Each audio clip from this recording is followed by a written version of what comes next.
السلام علیکم دوستوں، امید کرتی ہوں آپ سب خیریت سے ہوں گے۔ Welcome back to another story. تو چلتے ہیں آج کی کہانی کی طرف۔ میں پاگل ہو جاؤں گی، میری شکل تو دیکھو، میں بھکاری بن گئی ہوں۔ میرا شوہر میرے پاس بیٹھ کر کہنے لگا، تو ہر وقت جھگڑتی رہتی ہے، کبھی تو مجھ سے پیار سے بات کر لیا کرو۔ میں نے اسے سائڈ پر دھکا دیا تو وہ خاموش ہو کر بیٹھ گیا۔ اب میں سوچ ہی رہی تھی کہ بس اس سے طلاق لے لوں گی۔ میں اپنے کزن سے بھی بات کر چکی تھی، جو کہ ایک وکیل تھا۔ میرے کزن نے مجھے تسلی دی کہ میں تمہارے ساتھ ہوں، تم اس کمینے سے طلاق لے لو۔ میں سوچ ہی رہی تھی کہ آج میرا شوہر گھر آئے گا تو بس اس کو بول دوں گی کہ اب مجھے طلاق دے دو۔ میں انتظار کر رہی تھی اس کے آنے کا۔ وہ رات کو 10 بجے گھر آ گیا۔ بچے سو رہے تھے۔ اس نے پہلے تو دونوں بچوں کے ماتھے پر بوسہ کیا اور ان کے ہاتھ چومنے لگا، پھر چارپائی پر بیٹھ کر مجھے آواز دی کہ فرا مجھے روٹی دو، لیکن میں کروٹ بدلے لیٹی رہی۔ اس نے پھر آواز دی کہ فرا مجھے روٹی دو، میں چپ ہی رہی۔ وہ میرے پاس آیا تو میں نے سونے کا ناٹک کیا اور آنکھیں بند کر لیں، اور وہ مجھ پر کمبل ڈالتے ہوئے بولا، سارا دن کام کر کے بیچاری تھک جاتی ہے۔ اور پھر وہ خود ہی کچن میں جا کر کھانا لینے گیا، لیکن کھانے کے لیے اسے کچھ نہ ملا۔ تو وہ ایک پیالی میں نمک مرچ ڈال کر اور تھوڑا سا پانی ڈال کر اس کے ساتھ سوکھی روٹی کھانے لگا۔ میں یہ سب دیکھ رہی تھی اور دل میں سوچ رہی تھی کہ پتہ نہیں کب میری جان اس سے چھوٹے گی۔ یہ کتا مرتا بھی نہیں۔ کھانا کھا کر وہ سو گیا۔ دوسرے دن صبح ہم کسی بات پر جھگڑنے لگے۔ میں نے اس سے کہا کہ بس اب مجھے طلاق دے ہی دو، میں اب برداشت نہیں کر سکتی۔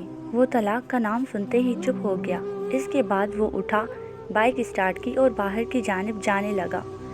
میں نے غصے سے چلا کر کہا کہ اللہ کرے کہ تم مر جائے، غرق ہو جائے، کم از کم میری جان تو چھوٹ جائے گی تم سے۔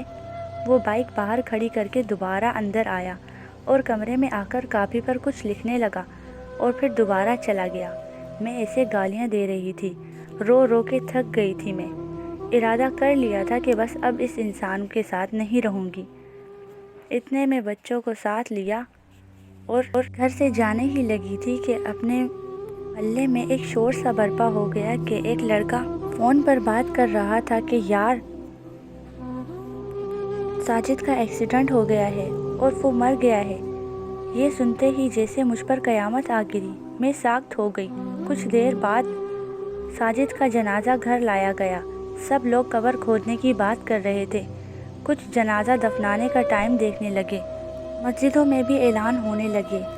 ساجد میرے سامنے چارپائی پر مردہ حالت میں لیٹا ہوا تھا۔ میں چیخنے چلانے لگی، اٹھ جاؤ، میں کچھ نہیں مانگتی، مجھے کچھ نہیں چاہیے۔ ساجد، مجھے تم سے طلاق بھی نہیں چاہیے، مجھے تمہارے ساتھ ہی رہنا ہے، میں بھوکی پیاسی رہ لوں گی، مجھے یوں چھوڑ کر مت جاؤ۔ لیکن اب بہت دیر ہو چکی تھی۔ ساجد مجھے چھوڑ کر ہمیشہ کے لیے جا چکے تھے۔ میں چیختی رہی۔ اس کے جانے کے بعد مجھے دنیا کے رنگ نظر آنے لگے، مجھے رشتے بدلتے دکھائی دینے لگے۔ ساجد کے بعد میں در در کی ٹھوکریں کھانے لگ گئی۔ میرے بھائیوں نے بھی مجھ سے منہ موڑ لیا۔ والدین کا انتقال تو میرے بچپن میں ہی ہو چکا تھا۔ اب میرے پاس سوائے اللہ کے اور کوئی سہارا نہیں تھا۔ پھر میں لوگوں کے گھروں میں نوکرانی بننے کا کام کرنے لگی۔ ایک دن مجھے اس کی ڈائری ملی جس پر لکھا تھا، فرا سے شادی کر کے میں بہت خوش ہوں، میں فرا سے بہت پیار کرتا ہوں، وہ بالکل پاگل ہے، سمجھتی ہی نہیں، ہر وقت جھگڑا کرتی رہتی ہے مجھ سے۔ دیکھو آج اس نے مجھے کھانا بھی نہیں دیا۔ وہ کہتی ہے مجھے مہنگا موبائل لا کر دو۔ میں اسے کیسے بتاؤں کہ میں نہیں لا سکتا۔ آج میرے بچوں کو میرے بھائی نے گالی دی۔ میں بہت رویا ہوں، میرے بچے میری جان ہیں۔ آج میری کمر میں اینچ لگ گئی ہے، زخم بہت گہرا ہے، لیکن اگر فرا کو بتا دیا تو بیچاری پریشان ہو جائے گی۔ مجھے کہہ رہی ہے کہ طلاق دے دو، میں اس کے بنا مر جاؤں گا۔ میں ڈائری کو سینے سے لگا کر چیخ چیخ کر رونے لگی۔ ہم سفر تو ہم سفر ہوتا ہے، لیکن ساجد میرا سایہ تھا، میری ڈھال تھا۔ اس کے جانے کے بعد زمانے کی ٹھوکریں کھا کر میں سمجھ گئی ہوں کہ ساجد ہی میری کل کائنات تھے۔ میں کیوں لوگوں کو دیکھ کر بڑے بڑے خواب دیکھتی تھی؟ کیا میں بخشی جاؤں گی؟ کیا اللہ مجھے معاف کر دے گا؟ میں مشکل وقت بھی اس کا سہارا نہ بن سکی، اس کی ہمت نہ بن سکی۔ میں مطلب پرست اور لالچی ہو گئی تھی۔ اب تو اکثر لوگ میری مدد کرتے وقت بھی مجھے بری نظر سے دیکھا کرتے تھے۔ امید کرتی ہوں دوستوں آپ کو آج کی کہانی پسند آئی ہوگی۔ اس کہانی سے ہمیں یہ سبق ملتا ہے کہ انسان کو رشتوں کی قدر کرنی چاہیے، اور انسان کو رشتوں کی قدر تب محسوس ہوتی ہے جب وہ اس سے دور چلے جاتے ہیں۔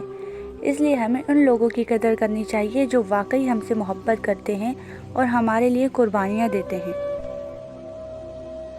تو دوستوں اگر آپ کو آج کی کہانی پسند آئی ہو تو پلیز میرے چینل کو لائک، شیئر اور سبسکرائب کیجیے گا۔ شکریہ۔